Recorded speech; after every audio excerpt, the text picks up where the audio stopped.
வள்ளுவ பெருமகனார் பிறப்போக்கும் எல்லா உயிருக்கும் சிறப்பு வசைதொழில் வேற்றுமையான்றார். வகுத்துண்டு பல் உயிர்கள் ஓம்புக நூலோர் தொகுத்துவற்றிலெல்லாம் தலையிட்டார். இதை தாண்டி என்ன ஆன்மீகம் இருக்கு? இதுவரைக்கும் இல்லாத பிரச்சனை அரசு பள்ளியில் ஆன்மீக போதனை எதுக்கு வருது? தெரிஞ்சிருச்சு, வெளியில் தெரியலன்னு என்ன பண்ணியிருப்பீங்க? அது தொடர்ந்து தான் இருந்திருக்கும்.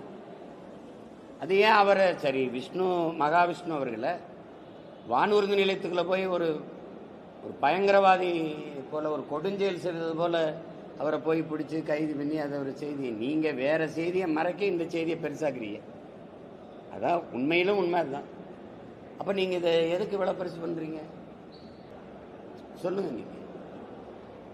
நீங்கள் நான் யாரோட பேசுகிறேன்னு பதிவு பண்ண தெரியுது, அலைபேசியில் இருக்கிற எத்தனை 3-4 வருஷத்துக்கு முன்னாடி இதெல்லாம் எடுத்து வெளியிட தெரியுது. அவ்வளவு பொறுப்பு இருக்குது உங்களுக்கு, இதை கண்டுபிடிக்க தெரியாது.